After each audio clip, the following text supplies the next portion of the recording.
আসসালামু আলাইকুম রহমতুল্লাহি ওয়া বারাকাতুহু। সম্মানিত দর্শক, ইতিপূর্বের ভিডিওতে আমরা জানতে পারছি ফতুয়া বোর্ড থেকে ফতুয়া নেওয়ার নিয়ম।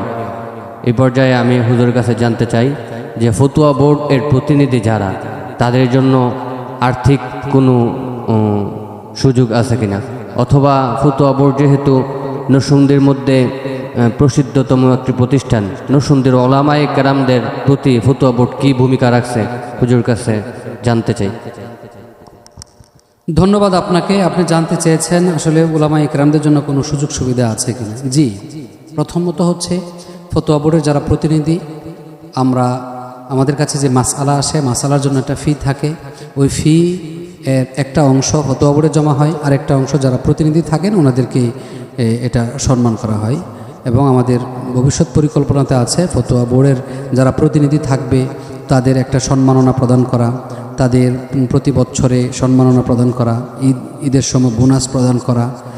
আমাদের বৃহৎ পরিকল্পনার মধ্যে রয়েছে ফতোয়া বোর্ড থেকে একটা সহযোগিতামূলক একটা ফান্ড গঠন করা, যে ফান্ড থেকে শুধুমাত্র উলামায়ে কেরামদের জন্য যারা মাদ্রাসাতে খেদমত আঞ্জাম দিচ্ছেন, দরস ও তাদরিসের খেদমতে আছেন, হঠাৎ করে নিজের মেয়ের বিয়ে অথবা পারিবারিক কোনো অসুস্থতা, বড় ধরনের কোনো বিপদ যদি চলে আসে, অনেক টাকা পয়সা বা অর্থের প্রয়োজন হয়, সেটা যোগান দেওয়া অনেক ক্ষেত্রে কঠিন হয়ে পড়ে।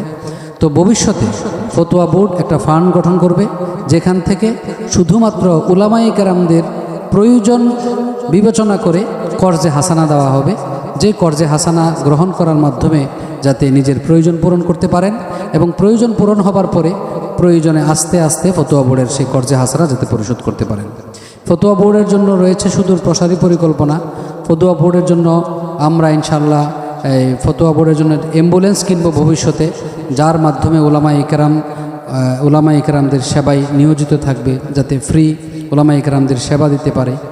সেই ক্ষেত্রে আমরা উলামায়ে কেরামদের খেদমতের জন্য আমাদের পরিকল্পনাতে রয়েছে ফতোয়া বোর্ডের জন্য খাস মেহমানখানার ব্যবস্থা থাকবে, যেখানে খাস মেহমানখানায় জাতীয় এবং আন্তর্জাতিক মণ্ডল থেকে কোনো ধরনের আলেম উলামা আসলে আমাদের ফতোয়া বোর্ডের সেই শীতাতাপ নিয়ন্ত্রিত খাস মেহমানখানায় ওনারা ইনশাআল্লাহ আরাম করবেন।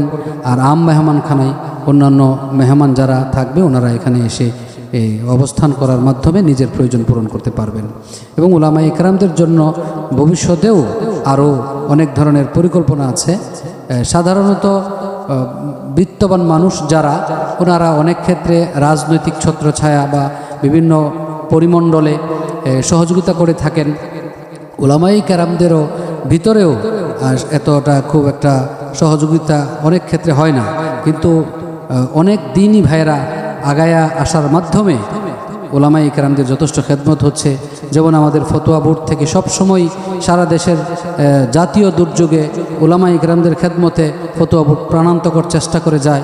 ফতোয়া বোর্ডের বিভিন্ন জাতীয় দুর্যোগে বিভিন্ন সময় ফতোয়া বোর্ড যথেষ্ট অবদান সাধ্য অনুযায়ী রাখার চেষ্টা করে।